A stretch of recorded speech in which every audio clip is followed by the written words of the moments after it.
Hello friends, welcome back to channel. मैं संदीप कुमार सोनी आपका इस इंटरेस्टिंग वीडियो में स्वागत करता हूं। जैसा कि मैंने आपसे कमिट किया हुआ था इंटरनेशनल बिजनेस के बारे में बात करने के लिए। इंटरनेशनल बिजनेस के बारे में जो लोग इंटरेस्टेड हैं, जो लोग जानना चाहते हैं कैसे जाएंगे, क्या करेंगे, क्या चीज़ें होती हैं, तो मैंने वो अपने फ्रेंड के साथ बात किया और कोशिश किया हूँ कि जो आपने जो भी क्वेश्चन पूछे हुए हैं उन सभी क्वेश्चंस का आपको जवाब मिल जाएगा। जिन लोगों ने लास्ट वीडियो में कमेंट किया था इंटरनेशनल वाले बिजनेस में, तो वो सभी क्वेश्चन मैंने उससे रखे और वो सभी मैंने उनसे बात किया। तो बिना देरी किए हुए चलिए उस इंटरव्यू को देखते हैं और उन्हीं से जानते हैं उनके बारे में। उनका नाम है मिस्टर सत्येंद्र, ठीक है। उनकी सारी डिटेल मैं वीडियो के डिस्क्रिप्शन में दे दूंगा, तो उनके थ्रू भी उनका अपना खुद का भी यूट्यूब चैनल अभी रिसेंटली ही स्टार्ट किया है उन्होंने, ठीक है। वहाँ पे जाके उनको आप देख सकते हैं, एज वेल एज उनको फॉलो कर सकते हैं इंस्टाग्राम के ऊपर, फेसबुक के ऊपर, एज वेल एज क्योंकि वो बहुत ही प्रोफेशनल है और इंटरनेशनल बिजनेस में करें तो लिंक्डइन का प्रोफाइल भी उनका काफ़ी स्ट्रॉन्ग है, तो लिंक्डइन पे भी उनको फॉलो करके आप देख सकते हैं उनको प्रोफाइल को, ठीक है। उनका नाम है मिस्टर सत्येंद्र वर्मा, ठीक है। चलिए उनसे बात करते हैं और देखते हैं पूरा इंटरव्यू। चलो, welcome to Satyendra in my channel YouTube. और जैसा कि आप जानते हो मैं बहुत सारे वीडियोज बनाता हूँ यूथ को मोटिवेट करने के लिए और ख़ासतौर पे जो अपने फार्मा प्रोफेशन में है उन लोगों को गाइड करने के लिए, ताकि जो नए लोग आ रहे हैं उनको प्रॉब्लम एक्चुअली ना होने पाए यार। क्योंकि हम लोगों ने जो प्रॉब्लम एक्चुअली फेस किया हुआ है स्टार्टिंग के डेज में, चाहे जॉब सर्च को लेके हो या फिर कैरियर में और फार्मा में क्या क्या कर सकते हैं, इन सब चीज़ों को लेके बहुत सारा डाउट रहता था मन में। तो मैं भी जब शुरू में स्टार्टिंग में आया तो बहुत सारी प्रॉब्लम फेस किया और पता नहीं थी चीज़ें कैसे क्या होती हैं। बहुत सारे इंटरव्यू में बहुत तरीके के लोग मिले, बट अभी क्या है, जब इतना टाइम स्पेंड कर लिया तो मुझे यही लगता है कि चलो चीज़ों को थोड़ा सा गाइड किया जाए। जो नए पीपल्स आ रहे हैं उनको जो है गाइड करें ताकि वो अच्छे से जल्दी से चीज़ों को कर पाएँ, ठीक है। बट अभी क्या है कि मैं जैसे लोकल बिजनेस में काम कर रहा हूँ और आपकी एक्सपर्टीज़ क्या है इंटरनेशनल बिजनेस में। आप काफ़ी टाइम से इंटरनेशनल बिजनेस में हो, हैंडल कर रहे हैं और बड़ी कंपनीज के साथ काम किया है और आपका जो कैरियर रहा है वो मेडिकल रिप्रेजेंटेटिव से लेके इंटरनेशनल बिजनेस तक रहा है। तो मैं ये चाहता हूँ अपने व्यूअर को बताना चाह रहा था कि एटलीस्ट लोग कैसे जाएंगे, ठीक है, इंटरनेशनल बिजनेस में कैसे जाएंगे, पीएमटी का पार्ट कैसे होता है, कैसे लोग जाएंगे वहाँ पे, क्या वेज होते हैं, कैसे चूज किया जाता है, उन सभी के ऊपर आपसे मैं बात करूंगा। लेकिन फर्स्ट ऑफ ऑल थोड़ा सा अपना ब्रीफ इंट्रोडक्शन दे दीजिए, क्योंकि हम लोग तो जानते हैं बट जो व्यूअर हैं वो आपके बारे में नहीं जानते हैं, तो उनको थोड़ा सा आइडिया हो जाए कि वो किसको देख रहे हैं, किसको सुन रहे हैं। थोड़ा अपना कैरियर मेडिकल रिप्रेजेंटेटिव से लेके और जहाँ पे आज हैं, किस कंपनी के साथ काम कर रहे हैं, थोड़ा सा ब्रीफ में दे देंगे तो उनको काफ़ी अच्छा खासा आइडिया मिल जाएगा एक्चुअली, ठीक है। सबसे पहले संदीप जी, मैं आपका धन्यवाद देता हूं। आपने मुझे अपने YouTube चैनल पे आमंत्रित किया। Thank I you. Am thankful for that. और कॉन्ग्रेचुलेशंस, आप के 9,000 सब्सक्राइबर रिसेंटली पूरे हुए जो मैंने देखा YouTube पे। Thank you. थैंक और यू। ये एक बहुत अच्छा स्टेप आपने उठाया है कि यकीनन बहुत सारी गलतफहमियां रहती हैं और बहुत सारी डिफिकल्टीज होती हैं जो कि लोग नहीं जान पाते, और फार्मा प्रोफेशन को लोग एक अलग एंगल से देखते हैं या एक दूसरी भावना से देखते हैं, ये तो एमआर है। तो वो जो छवि थी यकीनन इस आपके कदम से काफी बदलेगी और बहुत सारे लोगों को इससे सपोर्ट मिलेगा। तो ये एक बहुत अच्छा स्टेप लिया है आपने to educate the common man, जिससे और ज्यादा लोग इस फील्ड की तरफ उनका रुझान बढ़े और इसमें लोग आए। क्योंकि अभी पिछले लास्ट दशक में ये देखा गया है कि धीरे धीरे लोग इससे भागने लगे थे। तो इसकी सच्चाइयों को रखना सही तरीके से और सरल शब्दों में रखना बहुत ही जरूरी था, जो कि आपने बहुत ही बेहतरीन तरीके से किया है। So I congratulate you and the viewers would be definitely being benefited of it. So thanks for welcoming me to on this channel and just not taking much of the time, मैं अपना brief intro देता हूं। So I am a postgraduate in pharmacy along with a MBA and I basically मैंने अपना career सभी लोगों की तरीके से MR से शुरू किया। राइट। तो मैं एक चीज कहना चाहूंगा, जब B.Pharm ग्रेजुएट पास हो, 4th ईयर में पास आउट होके निकलता है तो उसके मन में एक बड़ी दुविधा रहती है कि वो प्रोडक्शन लाइन की तरफ जाए कि MR की तरफ की लाइन में जाए। तो बहुत सारे लोग कतराते, नहीं यार एमआर बनूंगा तो मेरी इमेज खराब होगी अपने सर्कल में, अपने लोगों के बीच। तो मैं ये कहना चाहूंगा बेरोजगार होने से कई गुना अच्छा है एमआर होना। Right right. तो इस बात को लोग जो भी इस वीडियो को देखेंगे इसको समझें। बेरोजगार बेरोजगारी सबसे बड़ा धब्बा है, तो बेरोजगार से कई गुना अच्छा एमआर है। एमआर में कोई शर्मिंदगी नहीं है, और हिस्ट्री में ऐसे बहुत सारे लोग हैं जो आज करोड़ों के मालिक हैं बिकॉज ऑफ एमआर। बिल्कुल सही बात है। ऐसे बहुत सारे, हाँ, बहुत सारे एग्जांपल है जिन्होंने अपनी कंपनीज भी इवन स्टार्ट किया, आज कंपनी के मालिक है जो है। हाँ, मैं भी कभी एक और वीडियो बनाएंगे इस पे कि क्या कैसे कैसे लोग एमआर से किस ऊंचाइयों तक इस इंडस्ट्री में पहुंचे हैं। अभी हम आज का जो टॉपिक है, तो मैं भी बहुत सारे लोगों की तरह देश में जो 4-5 लाख एमआर की संख्या है, उनके तरीके ही मैंने भी एमआर से स्टार्ट किया। I got selected through campus through ally lily. जैसा कि एक व्यूअर ने क्वेश्चन पूछा था कि एलाई लिली में कैसे एंट्री हम कर सकते हैं। हाँ, इसीलिए मैंने उनको रिप्लाई भी नहीं किया। एक्चुअली उनको ना आपके थ्रू ही जवाब मिले, इसीलिए मैंने रिप्लाई भी नहीं किया था। हम कहे आपने काम किया हुआ है तो उनकी भी बड़ी इच्छा होती है, क्योंकि बड़ी कंपनियों को देख के ना कई बार अट्रैक्शन रहता है यार, हम उस बड़ी कंपनी में कैसे जाएंगे या उस रेपुटेड हाउस के अंदर कैसे जाएंगे। ठीक है, तो आज फिलहाल ये कि आपके इंट्रोडक्शन से है कि हम इंटरनेशनल बिजनेस के ऊपर फोकस करेंगे, लेकिन जब नेक्स्ट टाइम हम लोग वीडियो शूट करेंगे फिर पीएमटी वाला पार्ट और ये और बाकी का पार्ट कवर करेंगे, क्योंकि नहीं तो वीडियो बहुत ज़्यादा लंबा हो जाएगा हम लोगों का। ठीक है, बिल्कुल। तो I started the career from Eli Lilly. I worked with FDC also. मैंने वाराणसी जैसे शहर से स्टार्ट किया अपना कैरियर, और वहां के बाद मुझे जो ब्रेक मिला वो ऑर्गेनिक इंडिया में मुझे ब्रेक मिला, and I entered into PMT. Okay, तो ऑर्गेनिक इंडिया ऑर्गेनिक के क्षेत्र की सबसे नंबर 1 कंपनी है और जो देश विदेशों में मौजूद है। सो उनकी बहुत स्ट्रॉन्ग होल्ड है एक्सपोर्ट बिजनेस में, और ऑलमोस्ट 60 to 70 कंट्रीज में वो एक्सपोर्ट करते हैं, और 6-7 कंट्रीज में करंटली उनके ऑफिसेज हैं। उसके बाद then from herbal I came back to allopathy. तो जो एक सबसे बड़ी दुविधा का रहती है लोगों की, लोग एलोपैथी से हर्बल में नहीं जाना चाहते, उन्हें डर लगता है कि मैं दोबारा वापस आ पाऊंगा या नहीं आ पाऊंगा। राइट। सेगमेंट चेंज नहीं करना चाहते, स्पेशलिटी चेंज नहीं करना चाहते, सेगमेंट नहीं चेंज करना चाहते।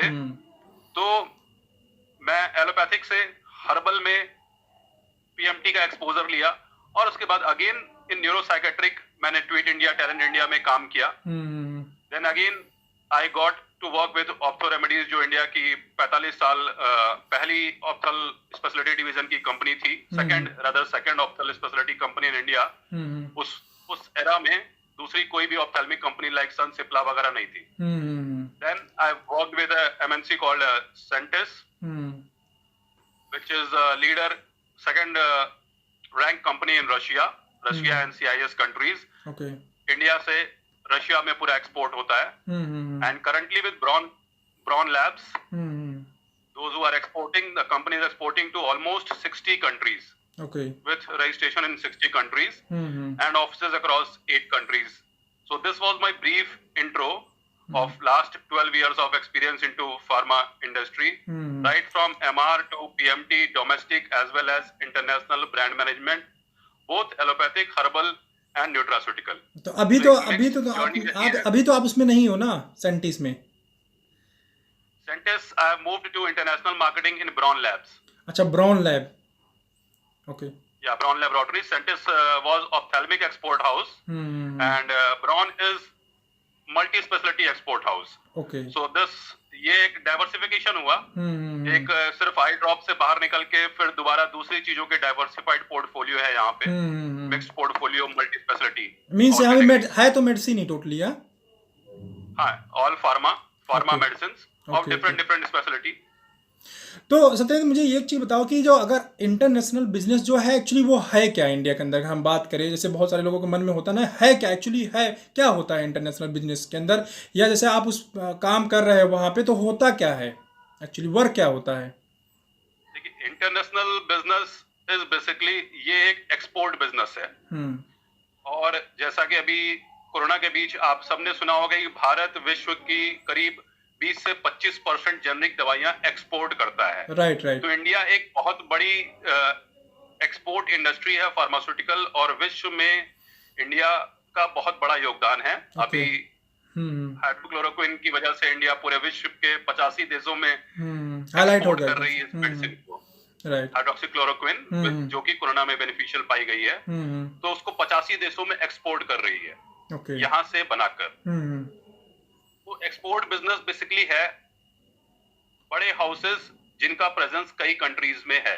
Okay, rest of the world की कंट्रीज जैसे African countries, Latin American countries, south east Asian countries, और पर्टिकुलरली वो देश जिनकी इकोनॉमी इंडिया के बराबर या इंडिया से नीचे होती है, उन कंट्रीज में एक एवरेज लेवल की कंपनी एक्सपोर्ट करती है अपनी मेडिसिन को, जहां पे जेनरिक की डिमांड होती है। ओके, इंटरनेशनल बिजनेस में ज्यादा फील्ड फोर्स की रिक्वायरमेंट नहीं होती, जैसे कि डोमेस्टिक में एक बड़े मैन पावर की जरूरत होती है। यहाँ पे उस तरह के मैन पावर की जरूरत नहीं होती, यहाँ पे मॉडल थोड़ा सा डिफरेंट होता है। ओके, बहुत सारी चीजें सेम होती हैं, बट डिफरेंस होता है, और हर कंट्री की अपनी रेगुलेटरी गाइडलाइंस है। ओके, तो वो रेगुलेटरी गाइडलाइंस पूरी करने के बाद ही किसी देश में आप एंटर कर सकते हैं। ओके, तो to register a country is a big step. Okay, पहले आपको उस देश में रजिस्टर करना होता है, उसके बाद मिनिस्ट्री ऑफ हेल्थ वहां से अप्रूवल जब आ जाते हैं, इंपोर्ट एक्सपोर्ट कोड्स के बाद वो ब्रांड्स आपके रजिस्टर हो जाते हैं। उसके बाद एक्सपोर्ट की प्रक्रिया चालू होती है। तो आपका गुड्स वहां के रेगुलेटरी नॉर्म्स को मीट करना चाहिए, आपकी मेडिसिन। तो मेनली कहने का मतलब यह है कि हम तो क्या वहाँ पे सिर्फ जेनरिक मेडिसिन ही एक्सपोर्ट करते हैं, या कुछ ब्रांडेड जैसे अपने यहाँ होती है उन मेडिसिन को भी एक्सपोर्ट कर सकते हैं? हेलो, हेलो, आवाज आ रही है? संदीप, आपकी आवाज नहीं आ रही। आ रही है अब? अभी हेलो, हाँ हाँ, आ रही है आवाज। ठीक है, ठीक है, अब कॉल आ गया था एक्चुअली, इसलिए। ओके, बताइए। मैं ये कह रहा था कि क्या जेनरिक मेडिसिन ही सिर्फ एक्सपोर्ट होती हैं, जो ब्रांडेड अपने यहाँ मेडिसिन है क्या इसको एक्सपोर्ट नहीं कर सकते क्या? या फिर जो, क्योंकि एक्चुअली अगर देखा जाए कि जो ब्रांडेड मेडिसिन होती हैं वो भी जेनरिक होती है, क्योंकि रिसर्च मॉलिक्यूल तो सिंगल ही होता है। तो जैसे अपने यहाँ की अगर क्लोरोक्विन की ब्रांड की जाए तो इप्का का ब्रांड उसमें ब्रांड लीडर है, ठीक है, ICQS। तो क्या कंपनी, तो जो इप्का का ब्रांड है वही ब्रांड बाहर भेजती है, या फिर जेनरिक नेम से बाहर भेजती है कंपनी? दो चीजें होती है। एक तो अगर आपको same brand name multiple countries में रजिस्टर्ड मिल जाता है, जो कि ट्रेडमार्क या रजिस्टर्ड मार्क है, okay, then you export with the same brand name as it is. Okay, मतलब SCQS हम भेज सकते हैं फिर?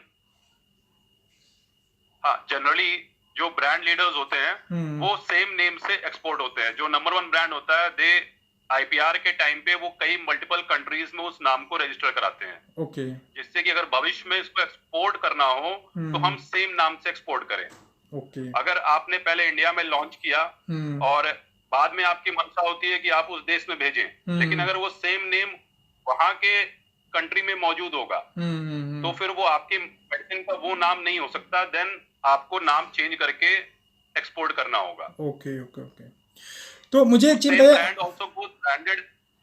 मैं ये पूछना चाह रहा था, जो लोग इंटरेस्टेड है, सपोज दैट जो अभी medical representative as a MR means work कर रहे हैं, ठीक है, चाहे वो छोटी कंपनी में हो या बड़ी कंपनी में हो, अगर उनको इंटरनेशनल बिजनेस में जाना है, मीन्स इंटरनेशनल बिजनेस हैंडल करना, जैसे आप अभी एक्सपोर्ट इंपोर्ट वगैरह हैंडल कर रहे हो कंपनी का, इस पोजीशन पे जाना है तो एलिजिबिलिटी क्या होनी चाहिए? क्वालिफिकेशन का ऐसा कुछ क्राइटेरिया है क्या इसमें?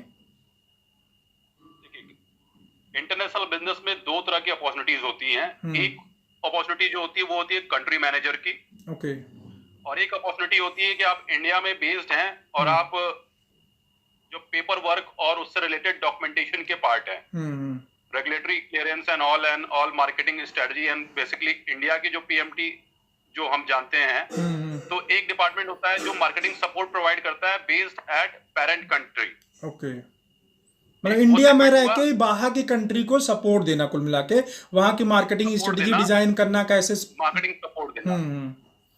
तो एक एरिया ऑफ स्कोप ये है कि आप इंडिया में बैठकर मार्केटिंग स्ट्रेटजीज और बाकी चीजें बनाएं। दूसरा जो ऑप्शन है, आप उस कंट्री में जाके कंट्री मैनेजर बने। ओके, सपोज दैट आप कंबोडिया में एक्सपोर्ट कर रहे हैं या फिलीपींस में कंपनी का एक्सपोर्ट है, तो उस केस में एज अ कंट्री मैनेजर और या जो भी पोस्ट कंट्री हेड जाके वहीं रहना पड़ेगा कुल मिला, फिर इंडिया से हैंडल नहीं करना पड़ेगा, वहीं जाके फिर काम करना पड़ेगा। हाँ, तो country head has to be based over there. Okay, right. Initial days में लोग, जब आप इंटरनेशनल बिजनेस में एंटर करते हैं तो एज अ कंट्री मैनेजर आपको इनिशियली वहां पे फुल टाइम रहना होता है। ओके। जनरली कंपनीज में जो है you go for a stretch, एक बार आप जाते हैं तो 11-12 महीने तक का एक टेन्योर होता है, उसके बीच में आप वापस नहीं आ सकते। एक्सेप्शंस होते हैं कि ओके ओके। इमरजेंसी है हाँ, तो आप कोई वापस फैमिली आ प्रॉब्लम सकते हो गई हो, या और ऐसा कोई इशू हो गया तो हाँ अदरवाइज नहीं आ सकते। तो और राइट। एल्स कंपनीज ऐसा मॉडल बनाती हैं, आप 11 महीने वहां वर्क करेंगे, उसके बाद आप 30 डेज के लिए इंडिया वापस आ सकते हैं अपने ओके। घर परिवार के साथ। Right right. ये जो सिनेरियो है ये मैक्सिमम कंपनीज के साथ है। Most of the country managers उनको इंडिपेंडेंटली अकेले रहना पड़ता है क्योंकि फैमिली सपोर्ट के साथ कंपनी बियर नहीं करती। ओके, मतलब फैमिली इंडिया के आप अंदर अपनी रहेगी, वो अकेले जाके वहां पे काम करेंगे।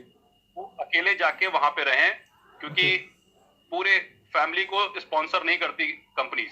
ओके। तो बारिंग उसमें एक जो चीज़ और भी कंपनीज हो सकती है ना कि अगर कंट्री हेड के लिए जो भी बंदा उसमें जाएगा काम करने के लिए, तो उसको यहाँ भी एज ए मतलब एज ए एसएम तो एटलीस्ट काम करना ही पड़ेगा ना उसको, एज ए यहाँ नेशनल मतलब एनएसएम की पोजीशन उसके पास होनी चाहिए, या ऐसा एक्सपीरियंस उसके नहीं, पास होना एनएसएम चाहिए। की बाइंडिंग नहीं है।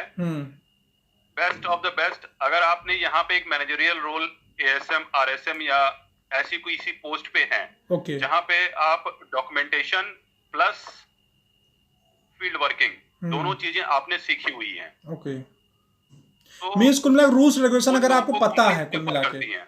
रूल्स हाँ, रेगुलेशन पता क्योंकि है आपको, और आपका जो है रिटर्न वर्क स्ट्रांग है, कुछ लोगों के जैसे रिटर्न वर्क स्ट्रांग होता रूल्स है। रूल्स एंड रेगुलेशन की बैकिंग तो बैक एंड से कंपनी की तरफ से प्रोवाइड होती है, but okay. You should have a negotiation skill and people management skill, क्योंकि वहां पे आपको एक्सपोर्ट ऑफिस जाना होगा, ओके पोर्ट पे जाना होगा जब गुड्स आएंगे सी के थ्रू या एयर के थ्रू, तो उनका कस्टम क्लियरेंस कराना होगा। ओके तो ये सारे जो डॉक्यूमेंटेशन के पार्ट हैं, तो वो जो मैनेजरियल स्किल का पार्ट है, बीइंग फर्स्ट लाइन और second line are most preferred. Okay okay okay going in the early stage companies prefer करती हैं कि यंग एज के बंदे को प्रेफर करती हैं, they go over there. Okay okay.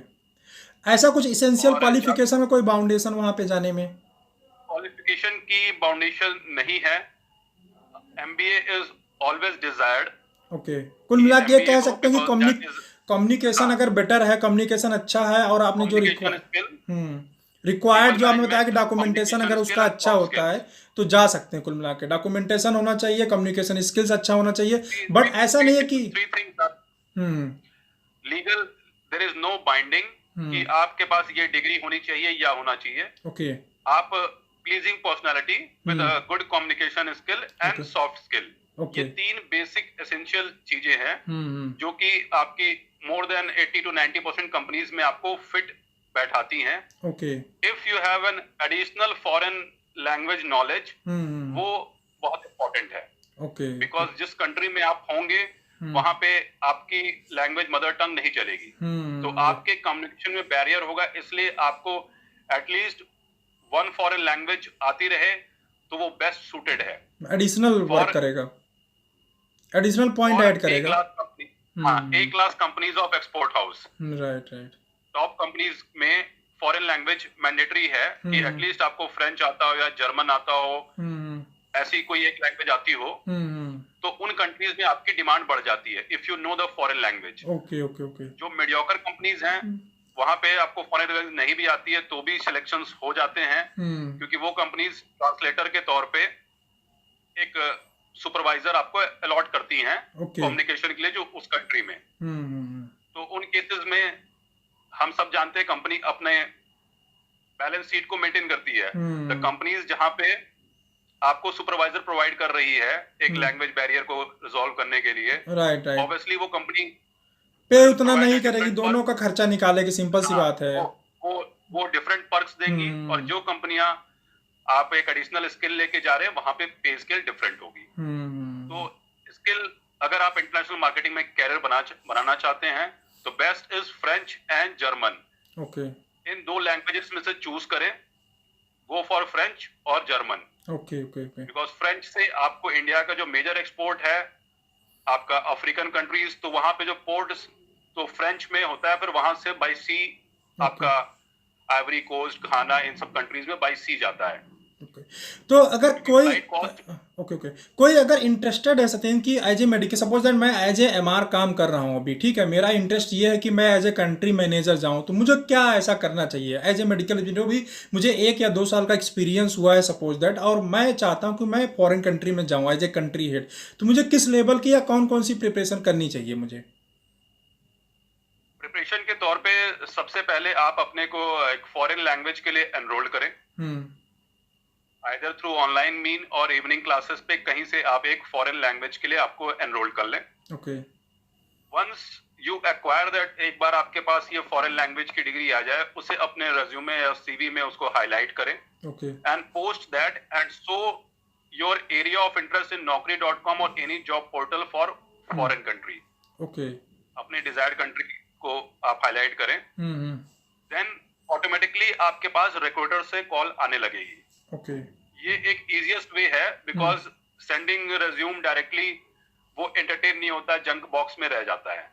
तो ऑटोमेटिकली अगर आप ये सबसे पहले फॉरेन लैंग्वेज आप एक्वायर करें, highlight it on your resume, और एरिया ऑफ इंटरेस्ट में अपने वहां पे शो करें interested in international as a country manager, तो आपकी शुरुआत होगी। You will get a call from different consultants, क्योंकि डिमांड बहुत है। ओके। वो ढूंढते रहते हैं। अभी बहुत सारी कंपनीज हैं जो लोगों को हायर करती है, क्योंकि बहुत सारे लोगों के पास अभी भी फॉरेन लैंग्वेज नहीं है। इंडिया के अंदर स्पेशली ये प्रॉब्लम है। हाँ, तो कंपनी हायर करती है, बाद में उनको ट्रेन करती है, एक फॉरेन लैंग्वेज प्रोवाइड करती है कि आप इसको धीरे धीरे लर्न करें। राइट। और फिर लेटर ऑन वो उसको ट्रांसफर करती है। तो इट्स बेटर कि जब आप उसको पहले से रिज्यूम में हाईलाइट करके रखेंगे, और आपका domestic sales and marketing skill का जो सेट है वो सेम रहेगा, सिर्फ डिफरेंस आपके लैंग्वेज का है। ठीक है। तो सर मुझे ओके, मुझे एक चीज बताइए, जैसे मान लो अभी जैसे आप एक्सपोर्ट बिजनेस दे रहे हो, आपके पोजीशन में अगर किसी को जाना हो तो उसको क्या करना पड़ेगा? इसके लिए बेसिकली आप सबसे पहले you have to reach the head office part. Okay. कि आप हेड ऑफिस में आपकी एंट्री मिले, आइदर इन डोमेस्टिक पीएमटी के तौर पे आपकी एंट्री हो, और एल्स जो एक एवरेज लेवल की कंपनीज हैं, वेयर क्या है कि एक फुल इंटरनेशनल मार्केटिंग का बंदा, एक्सपीरियंस बंदा उस कंपनी में नहीं ज्वाइन करना चाहेगा। राइट। वो कंपनीज फ्रेशर को ब्रेक देती हैं। ओके। और ऑब्वियसली देयर इज वहां पे आपके पर्क्स का बेनिफिट आपको नहीं मिलेगा। If you are career serious, तो टेक दैट ब्रेक। मैं यही कहूंगा कि वो आप ब्रेक ले। मैंने भी जब मेडिकल रेप से जब ऑर्गेनिक में पीएमटी ज्वाइन की थी, तो मुझे फाइनेंशियल लॉस हुआ था, बट मेरा डिसीजन क्लियर था। तो अगर आपको ये ब्रेक मिलता है, an number of small companies are there कि जो एक्सपोर्ट करती हैं, मे भी हो सकता है एक्सपोर्ट एजेंसीज भी हैं, हो सकता है आपको वहां से ब्रेक मिले। तो वो ब्रेक जरूर लें, वो ब्रेक ना मिस करें। एक बार आपको एक्सपीरियंस का टैग लग जाता है तो आगे का सफर आसान हो जाता है। इसीलिए मैं कह रहा हूँ सबसे पहले आप ब्रेक लेना जरूरी है। अगर कम्युनिकेशन अच्छा है, मैनेजरियल स्किल आपके अच्छे हैं और आपने एम बना लिया है, तो एक बार फिर पैसे के ऊपर ध्यान ना दे कुल मिला के। जब तक हो सकता है आपके चेंज पे आपको बराबर पे ही कंपनी हायर करना पसंद करे, because you are a beginner for that segment. Right. तो वहां पे you have to choose between the money and your passion. तो उस ब्रेक को मिस ना करें, उस ब्रेक को लें, right, and give time into that company. Learning के ऊपर फिर फोकस करें, लर्न करें चीज़ों को, वहाँ रह के चीज़ें कैसे हो रही, क्या किया जा रहा है, क्या प्रोसेस है, सभी चीज़ों को लर्न करें और अपनी एक्सपर्टीज उस चीज़ के अंदर बनाएं, जिससे क्या होगा कि उनको किसी बड़ी कंपनी के अंदर या अच्छी कंपनी के अंदर जाने में काफ़ी ज़्यादा हेल्प मिलेगा। ठीक है, यही कहना चाहते हैं आप। कितना पैकेज सत्येंद्र, अगर अभी जो फार्मा की मैं बात करूं तो दोनों का पैकेज क्या होगा, जो इंडिया के अंदर जैसे आप हैंडल कर रहे हो बिजनेस का एक मिडिल लेवल या टॉप कंपनी के अंदर, या जो एज ए मतलब कंट्री हेड जाते हैं, उनका पैकेज क्या एक्सपेक्ट कर सकते हैं अभी हम लोग? कंट्री हेड्स के पैकेज डिफरेंट कंपनीज में डिफरेंट होते हैं। ओके। और डिपेंडिंग अपॉन पोर्टफोलियो होता है। ओके। और वो कितनी कंट्रीज हैंडल कर रहे हैं। ओके। क्योंकि बहुत सारी कंट्रीज ऐसी हैं जो कि ज्योग्राफिकली बहुत छोटी हैं। अगर जैसे आप म्यांमार देखें तो उसकी पॉपुलेशन सिर्फ 5 करोड़ है, एक छोटा सा एरिया है। आइवरी कोस्ट देखें बहुत छोटा है। तो कंपनी क्या करती है, 2 कंट्रीज या 3 कंट्रीज को क्लब कर देती हैं और एक कंट्री मैनेजर से वहां से मैनेज करती हैं depending upon the connectivity of the flight. तो रोल्स के हिसाब से आपके पैकेज वेरी करते हैं। The best part is because you are paid into dollars और मैक्सिमम एक्टिविटीज आप एग्जीक्यूट करते हो वहां पे। राइट। उस कंट्री को आप रिप्रेजेंट कर रहे हो, इवन द मार्केटिंग सपोर्ट जो भी यहाँ से जाता है, राइट राइट, वो सी के थ्रू जाएगा। आप कस्टम क्लियरेंस कराएंगे और बहुत सारी चीजें ऐसी होती हैं। फ्यू आपका प्रमोशनल मटेरियल है, उसको इंडिजिनसली यहाँ से बना के भेजने का कॉस्ट उस इनपुट से ही ज्यादा है। तो फिर भी एक आइडिया तो जो व्यूअर है उनको देखने वाले थोड़ा आइडिया तो मिल जाएगा ना, फिर भी कितना एक टॉप लेवल या मिडिल लेवल की 2 लेवल की बात करें। 300 से 500 करोड़ के बीच की जो कंपनीज हैं जिनका टर्नओवर इस रेंज में है, और अगर वो rest of the Asian countries में, मतलब कि जैसे आपका जो साउथ ईस्ट एशियन कंट्रीज है, म्यांमार, कंबोडिया, फिलीपींस और ये सारी जो कंट्रीज हैं, यहाँ पे जनरली आप एक रेंज ले सकते हैं, एक $2,500 से $5,000 के बीच का पैकेज मिलता है। पैकेज डिफरेंट तरीके से बनता है, जैसे इंडिया में भी पैकेज बनाने के बहुत सारे क्राइटेरिया हैं। वहां पे कुछ कंपनीज आपका इन हैंड पे कम करके आपको पैकेज प्रोवाइड कर देती है। Suppose that they would provide you a car, आपको वर्किंग के लिए कार प्रोवाइड कर दी, आपको मेड प्रोवाइड कर दिया, वो कंपनी के हाँ, कंपनी ने आपको वहां रहने के लिए फ्लैट वगैरह दे दिया बहुत फैसिलिटीज के साथ में। Right right. हाँ, तो package is composite of all. तो डिफरेंट कंपनीज के डिफरेंट क्राइटेरिया है, but earning is handsome. Earning अच्छी है because you are being paid into dollar.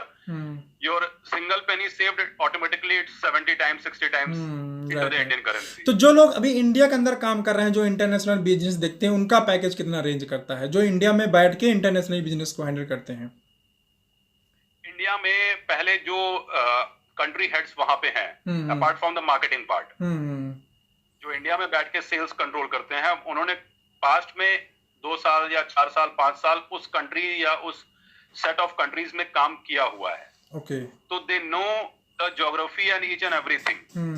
तो वो इंडिया में बेस्ड हो जाते हैं और पीरियोडिकली जाते हैं। तो उस केस में they give the guidance also the regulatory part from here being based eight India, और वहां पे एक मिडिल लेवल पर्सन को कंपनी अपॉइंट कर देती है और पीरियोडिकली जैसे एरिया मैनेजर महीने में 3 दिन 4 दिन के लिए विजिट पे गया, तो they coordinate over phone and all, because वो क्लाइंट का सेट पता होता है, डिस्ट्रीब्यूटर चैनल का सेट पता होता है, तो वो बाद में इंडिया से बैठ के कंट्रोल करते हैं।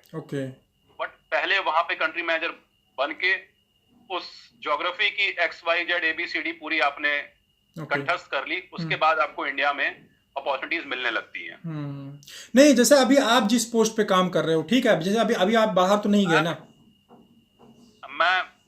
I am giving the marketing support.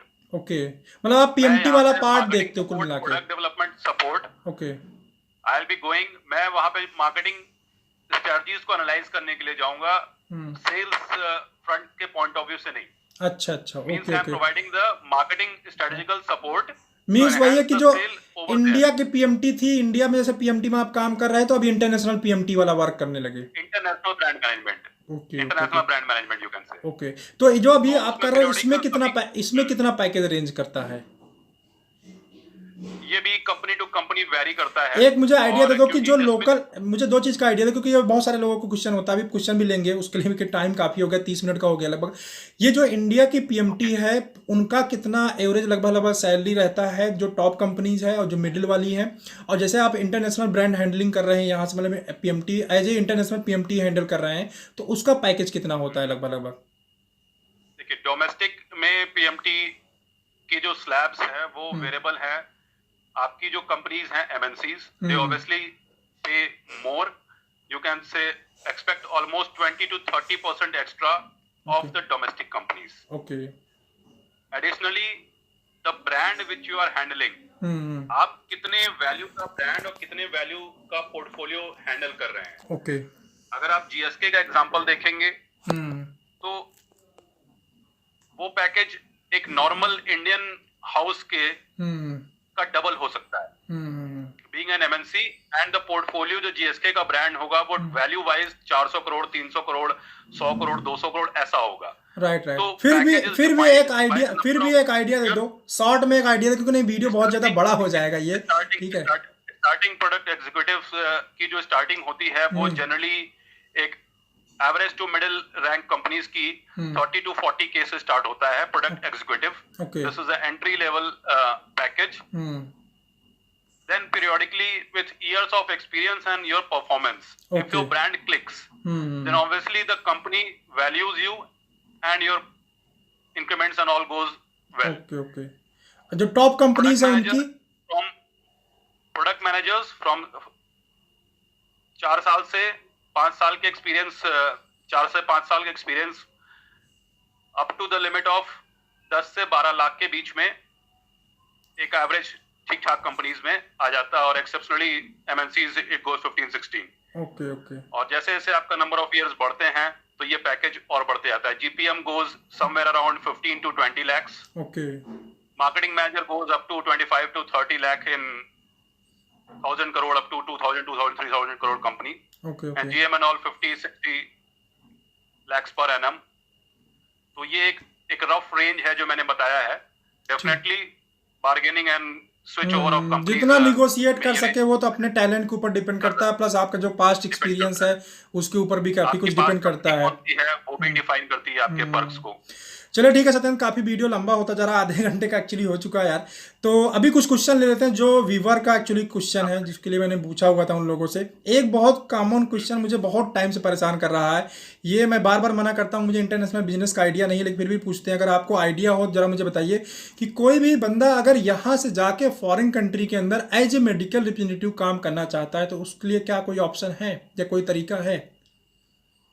देखिए, एज अ मेडिकल रेप का जो मॉडल है वो बहुत सारी कंट्रीज में नहीं ऑपरेट करता। ओके। वहां पे डायरेक्ट मैनेजरियल रोल आता है, क्योंकि कुछ कंपनीज में वहां पे क्या है कि you can have country manager आपका अपना होगा, बट लोकल जो मेडिकल लैब की टीम होगी वो वहां की एजेंसीज प्रोवाइड करेंगे। जैसे इंडिया में फ्रेंचाइज मॉडल से मेडिकल लैब प्रोवाइड होता है, तो अलग अलग कंट्रीज की अलग अलग गाइडलाइंस हैं कि वहां के लोकल लोगों को भी एम्प्लॉयमेंट मिले। ओके।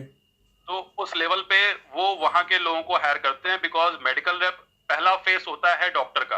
अच्छा। तो वहां पे लैंग्वेज जो है वो बहुत इंपॉर्टेंट है। हाँ, मुझे भी यही लगता है कि लैंग्वेज वहां पे हम लोग कितना भी अगर सीख के भी जाएंगे तो वहां लोकल लेवल पे उस तरह से कम्युनिकेट नहीं कर पाएंगे। ठीक है, वो एसेंट जो आना चाहिए वो एसेंट ही नहीं ला पाएंगे हम लोग, वो नहीं आएगा। तो इसलिए बहुत सारी इट्स ऑलवेज बेटर, मैं यही कहूंगा, आप यहाँ से मैनेजर स्किल एक्वायर करके वहां पे एज अ मैनेजर अपॉइंट हो, वहां पे उस पोस्ट पे पर्क्स भी बेटर होंगे। ओके। और आपकी ग्रोथ भी बेटर होगी। चलिए ठीक है। दूसरा क्वेश्चन लेते हैं, ये विश्वास अरोड़ा जी का है, इन्होंने किया पूछा हुआ है कि ये मेडिकल डिवाइसेस जो होती हैं उसका एक्सपोर्ट अगर करना चाहते हैं तो उसके लिए क्लाइंट कैसे सर्च करेंगे इंटरनेशनली? देखिए, क्लाइंट सर्च करने के लिए सबसे बेहतरीन 2 तरीके हैं। एक ऑब्वियसली हर चीज का सॉल्यूशन आजकल गूगल है, तो पहला तो ये आप स्वयं भी जानते हैं। दूसरा मैं ये बताऊंगा जो भी इंटरनेशनल ट्रेड फेयर्स हैं या एक्सपोज हैं, अच्छा, आप उनको विजिट करें। अगर आप स्टॉल के थ्रू नहीं भी हैं, आपने स्टॉल नहीं भी लिया वहां पे, तो भी आप उसको विजिट करें। अच्छा, जो ट्रेड फेयर्स होते रहते हैं इंडिया के अंदर, दिल्ली वगैरह में जो होता है, हाँ, दिल्ली वगैरह में, प्रगति मैदान वगैरह में होता है, तो वहां पे international buyers plus domestic import export के सारे लोग बहुत सारे आते हैं। तो बेस्ट प्लेटफॉर्म ये होता है जहां पे आप लीस्ट इन्वेस्टमेंट के थ्रू आप इंटरेक्ट करके डायरेक्टली आप डील को क्रैक कर सकते हैं। ऑब्वियसली पेड ऑप्शंस हमेशा हैं, कंसल्टेंट के थ्रू आप डील्स लें, और फिर बट वो आपकी पेड सर्विसेज होंगी। तो मेडिसिन में भी ऐसा होता है, मेडिसिन और डिवाइसेस दोनों में सेम रूल है कि अलग अलग है? क्लाइंट सर्च करने का तरीका दोनों में सेम है, रेगुलेटरी क्लियरेंस पार्ट डिफरेंट है। ओके। क्योंकि डिवाइसेस की गाइडलाइन अलग है और मेडिसिन की अलग है। ओके। चलिए इसमें नेक्स्ट कमेंट ले लेते हैं। उन्होंने क्या पूछा हुआ है कि अब वो क्वेश्चन आपने कवर ही कर दिया, विवेक जी ने पूछा है, sir please for me ask one question in which company, आपने कौन से पहला करियर स्टार्ट किया? तो आपने स्टार्टिंग में ही बता दिया जी। एलिजिबिलिटी वाला भी कवर हो ही गया है कि फार्मा में इंटरनेशनल बिजनेस जाना हो तो क्या एलिजिबिलिटी चाहिए। इलीली वाला भी क्वेश्चन कवर हो ही गया लगभग जो है। और इन्होंने किया है कमेंट, मुझे फॉरेन में एमआर की जॉब। कुछ लोगों का जैसे कुछ बात करें तो दुबई वगैरह में जैसे कुछ लोग जाके as a medical representative work करना चाहते हैं, वहाँ कुछ आइडिया है क्या तुमको? देखिए, दुबई गल्फ कोऑपरेशन कंट्रीज के अंतर्गत जितने भी कंट्रीज हैं वहां पे भी दो चीजें प्रेफरेबल हैं। एक तो सबसे पहले तो आपका language being knowing, if you are knowing Urdu, obviously it's you will be preferred. Arabi चलती है, अरबी वहाँ पे। बट हाँ, अरबी अगर आपको वो आता है तो वो बेस्ट है, क्योंकि वो एक बेसिक कम्युनिकेशन बैरियर है।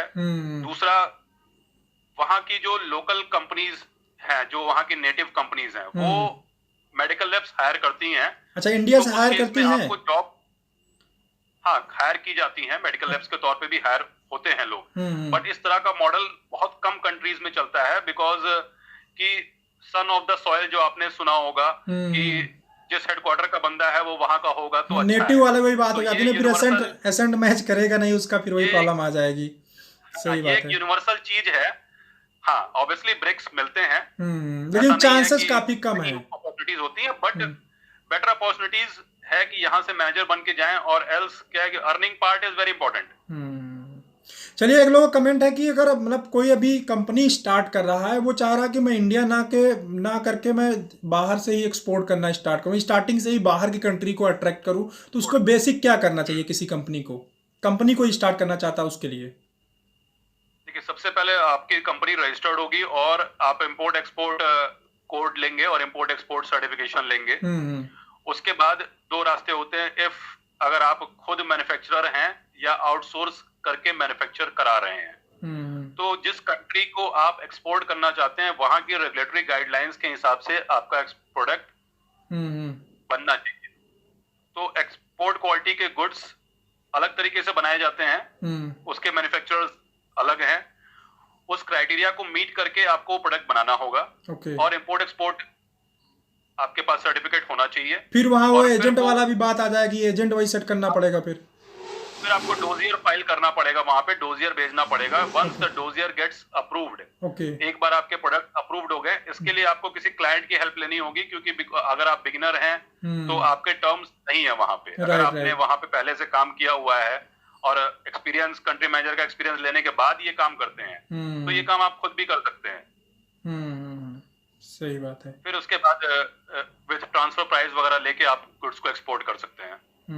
चलो, फिलहाल तो यार यही क्वेश्चंस थे, और जो क्वेश्चंस हैं जिन लोगों ने पूछा हुआ है वो हम लोगों ने अपनी बातों में लगभग सारा चीज़ कवर कर लिया है इसके अंदर। ठीक है, और लगभग हो ही गया कवर इंटरनेशनल बिजनेस के बारे में। लोगों को काफ़ी अच्छा आइडिया मिल गया होगा। Thank you very much Satyendra, आपने बहुत अच्छा आइडिया दिया है। और आपने क्योंकि पीएमटी में काम किया है और पीएमटी के थ्रू ही इंटरनेशनल बिजनेस भी देख रहे हैं, तो मैं चाहूँगा कि नेक्स्ट वाला जो इंटरव्यू हम लोग करें, मतलब नेक्स्ट जो बातचीत करें, वो पीएमटी के ऊपर फोकस करते हैं, क्योंकि ये भी एक ना आजकल के लोगों की थोड़ी सी चॉइस होती है। जो लोग पास आउट हो रहे हैं या पीएमटी वर्ड सुना होता है तो उनके अंदर काफ़ी अट्रैक्शन होता है कि यार पीएमटी में कैसे जाएंगे या क्या प्रोसेस होता है। ठीक है, तो ज्वाइंट वीडियो बना लेंगे। वैसे मैं इस पर वीडियो बनाने की सोच रहा था तो हम साथ में बना लेंगे। हाँ, बाकी आपका जो चैनल है मैं उसका लिंक वगैरह इस पे दे दूंगा यूट्यूब पे।